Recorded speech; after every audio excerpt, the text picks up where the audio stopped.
اردو کہانیاں۔ ایک چھوٹے سے گاؤں میں ایک غریب لڑکی رہتی تھی جس کا نام نور تھا۔ نور پر گھر کی ذمہ داریوں کا بوجھ تھا۔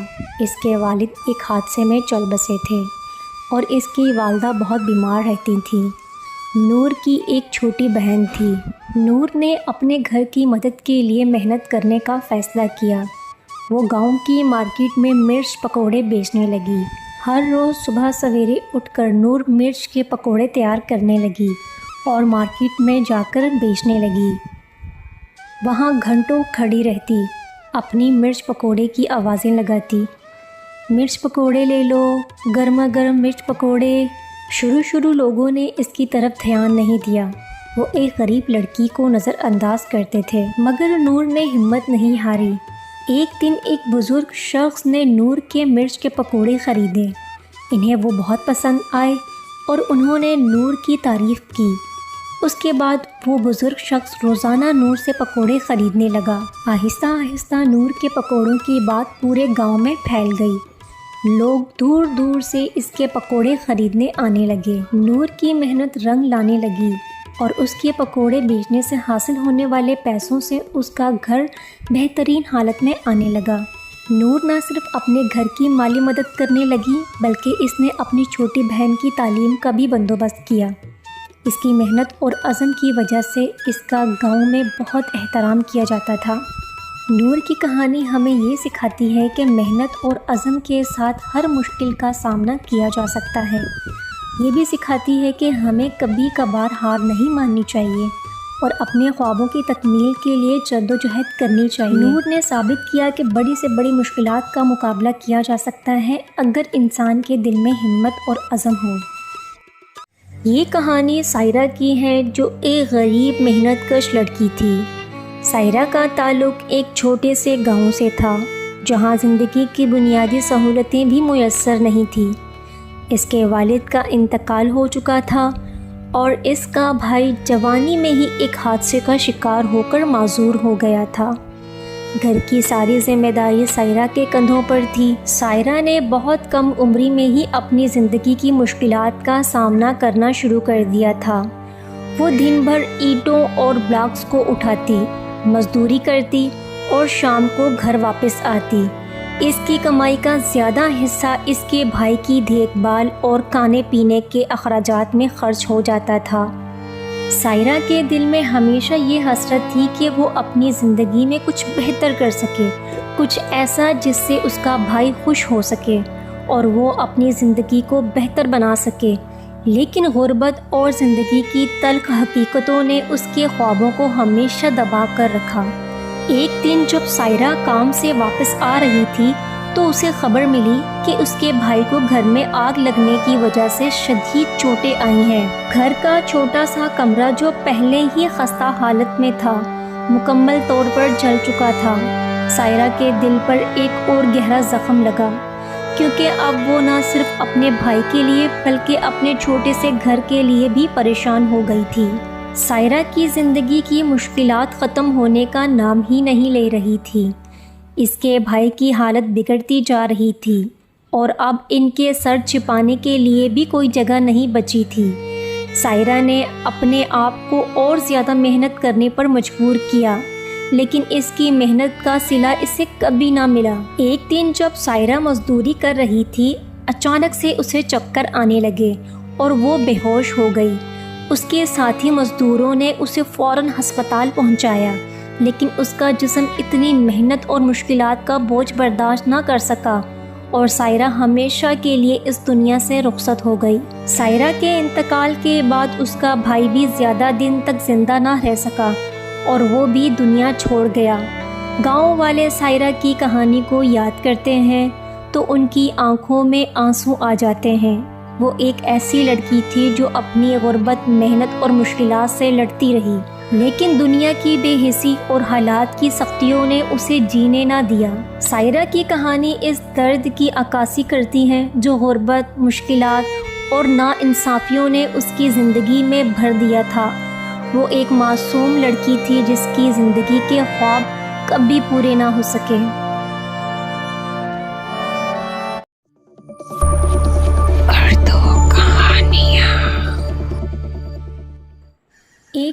जंगल के किनारे एक छोटे से गांव में मीरा नाम की एक गरीब लड़की रहती थी।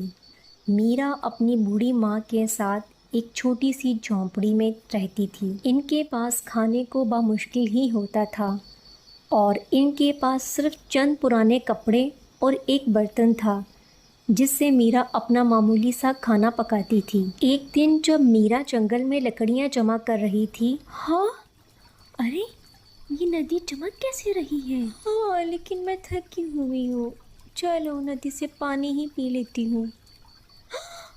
अरे ये क्या, नदी में चमकता हुआ बर्तन, इतनी खूबसूरत हांडी मैंने आज तक नहीं देखी और वो भी इतनी चमक रही है। क्या मैं इसे लेके जाऊं घर या रहने दूं? हाँ, लेकिन मैं इसे लेके जाती हूँ। अरे मीरा बेटा, तुमने इतनी देर कहाँ लगा दी? और ये बर्तन कि तुम कहाँ से लाई हो? किसी का उठा के तो नहीं ले आई? अरे अरे रुको माँ, ओ मेरी प्यारी माँ, ये बर्तन किसी का नहीं उठा के लाई मैं, ये तो मुझे नदी से मिला है और नदी से मैं निकाल के लाई हूँ। अच्छा अच्छा ठीक है, अब जल्दी से खाना बना लो। अरे ये क्या, फिर से दाल पकानी पड़ेगी, इतना प्यारा बर्तन और दाल। चलो हमारी तो किस्मत में ही यही है, बनाते हैं। हाँ। माँ,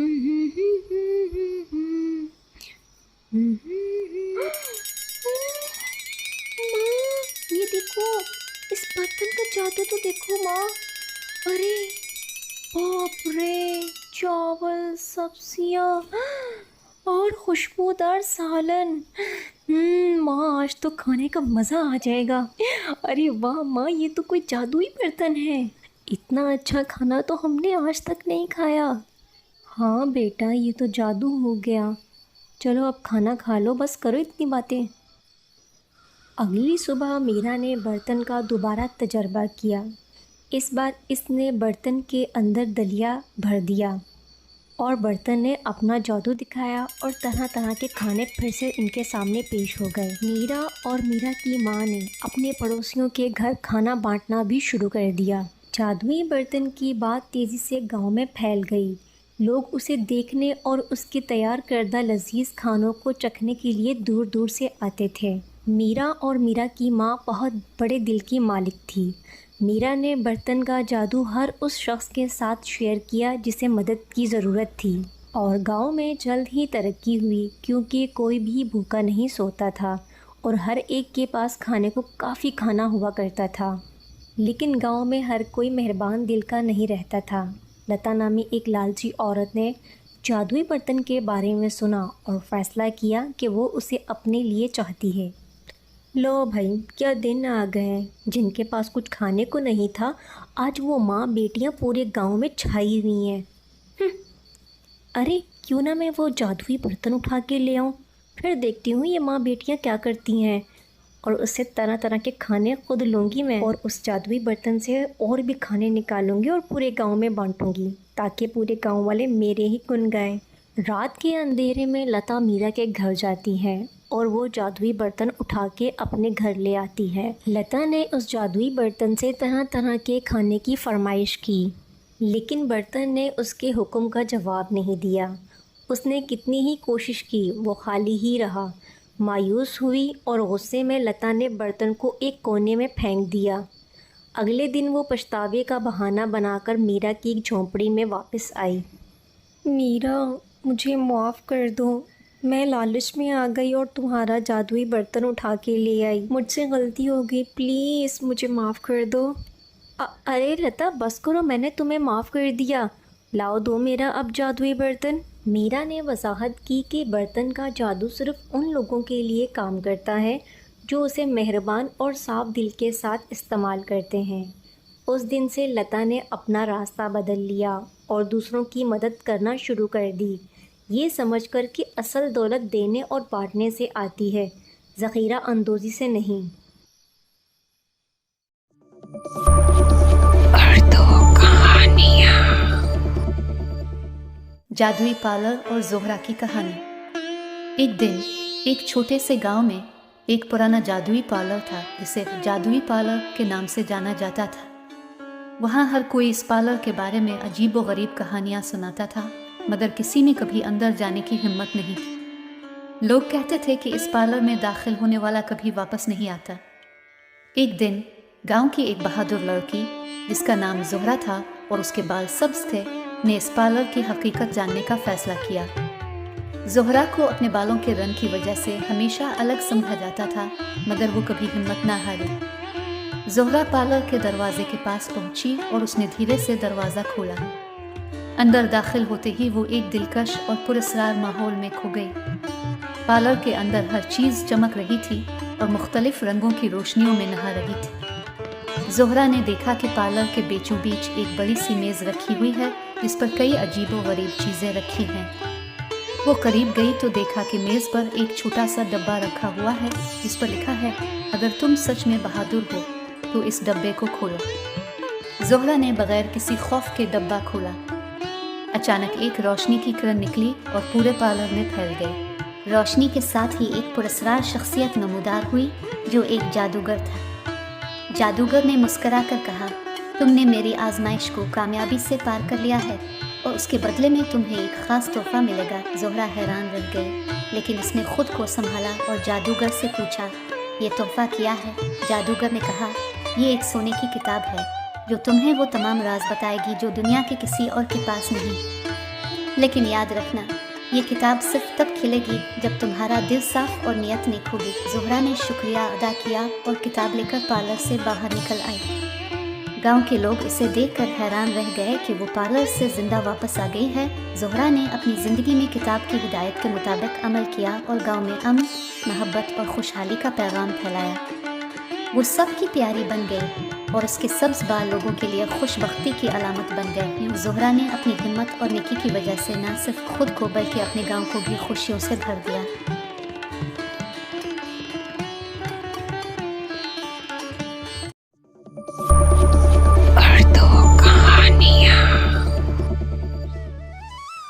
जादुई नारियल का दरख्त। अली भाई, भाई उठ जाओ ना, खेतों में नहीं जाना क्या?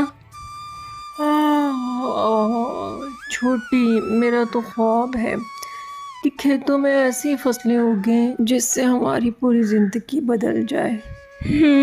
हाँ भाई, कभी ना कभी तो हमारी ज़िंदगी भी बदलेगी ही, लेकिन अभी आप उठ जाएं। अच्छा भाई, उठता हूँ। चलो चलते हैं दोनों खेतों में।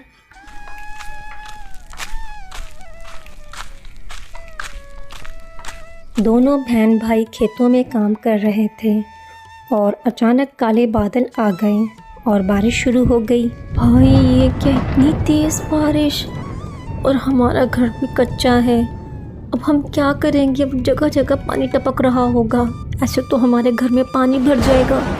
चलो भाई, काम छोड़ते हैं और चलते हैं घर में। हाँ छोटी, चलो जल्दी चलते हैं। तेज़ बारिश में दोनों बहन भाई घर जाते हैं और इनके घर में पानी टपक रहा होता है। चलो छोटे, बर्तन रखते हैं जहाँ जहाँ से पानी टपक रहा है, नहीं तो पूरे घर में पानी हो जाएगा। एक तरफ ये दोनों गरीब बहन भाई अपने घर को बारिश के पानी से बचा रहे होते हैं और दूसरी तरफ अमीर सेठ के घर जैसे बारिश नहीं कोई त्योहार हो, वो लोग बारिश में मज़े लेते और गर्मा गर्म चाय पकौड़े खाते। भाई, अब तो घर में भी पानी आना शुरू हो गया है, अब क्या करेंगे हम? और खाने के लिए भी कुछ नहीं बचा, सारा सामान गीला हो गया है और ये बारिश है कि रुकने का नाम ही नहीं ले रही। छोटी, क्या करें? अच्छा, मैं ऐसा करता हूँ, मैं सेठ के पास जाता हूँ, उससे मदद मांगता हूँ, क्या पता वो हमारी मदद करते। उससे कुछ पैसे लेके मैं तिरपाल ख़रीद के लाता हूँ ताकि घर में पानी ना आए। हाँ भाई, आप जाओ, अगर ऐसा हो जाए तो हम भी बारिश से बच जाएंगे। अली जाता है सेठ के पास और उससे कुछ मदद मांगता है। सेठ जी, आप मेरी थोड़ी मदद कर दो, कुछ पैसे दे दो, मैं तिरपाल ख़रीद लूँ। बारिश का मौसम है और घर में इतना पानी आ रहा है, आप थोड़ी मदद कर दो, मैं आपके सारे पैसे वापस दे दूँगा थोड़े थोड़े करके। अरे कैसे इतने पैसे दे दूँ? तुम जैसे गरीब लोग गांव में और भी हैं, मैं किस किस को पैसे बांटता फिरूँ? चलो निकलो यहाँ से, नहीं है पैसे मेरे पास कोई भी। अली उदास होकर घर की तरफ आ रहा होता है और रास्ते में उसे एक आवाज़ सुनाई देती है, अली इधर आओ, मैं तुम्हारी मदद करूँगा, इधर आओ मेरे पास, यहाँ। अरे, ये आवाज़ इस तरफ से आ रही है, और ये दरख्त मुझे बुला रहा है और ये बोल सकता है, ये कैसे हो सकता है? हाँ मैं बोल सकता हूँ, तुम परेशान ना हो, मैं तुम्हारी मदद के लिए ही आया हूँ। इधर आओ और ये नारियल लो और इससे तुम जो चाहो वो मांग सकते हो और तुम्हें मिल जाएगा। अली नारियल लेता है और नारियल के दरख्त का शुक्रिया अदा करता है और घर के लिए रवाना हो जाता है। ये बारिश है कि थमने का नाम ही नहीं ले रही। या अल्लाह, ये बारिश कब ख़त्म होगी? हम गरीबों पे रहम कर। छोटी, परेशान ना हो, मुझे एक जादुई नारियल मिला है, इससे हम जो भी मांगेंगे और हमें मिल जाएगा। हाँ, क्या सच में भाई ये जादुई नारियल है? अगर ये जादुई नारियल है तो इसे कहो कि हमें ऐसा घर दे दे जिसके आसपास भी पानी ना आए बारिश का। हाँ छोटी, मैं बोलता हूँ, ए जादुई नारियल, हमें ऐसा घर दे जिसके आसपास भी बारिश का पानी ना आए। जैसे ही अली जादुई नारियल से कहता है और अचानक उनका घर जादुई घर में तब्दील हो जाता है और उनके घर में आसपास दूर दूर तक पानी नहीं होता। और दूसरी तरफ तूफ़ानी तेज़ बारिश की वजह से पूरे गांव में पानी आने लगा, लेकिन इनके घर में पानी बिल्कुल भी ना था। अमीर सेठ का घर भी पानी में डूबने लगा। वो अपने बच्चों को अली के घर लाता है। अली बेटा, मुझे माफ़ कर दो, मैंने उस दिन तुम्हारे साथ बहुत बुरा सलूक किया था। क्या तुम मेरे घर वालों को अपने घर में रख सकते हो जब तक बारिश बंद नहीं होती? तुम्हारा बहुत बड़ा एहसान होगा मुझ पर। सेठ जी, मैंने आपको माफ़ किया, आप आके इस घर में रह सकते हैं। कहानी से हमें ये सबक मिलता है कि दूसरों के साथ अपनी खुशी और खुशहाली बांटने से दिली खुशी और सुकून हासिल होता है। ये जादुई नारियल का दरख्त न सिर्फ एक खूबसूरत कहानी है बल्कि एक अहम सबक भी देता है जो हमारी ज़िंदगी में रहनुमाई का बायस बनता है।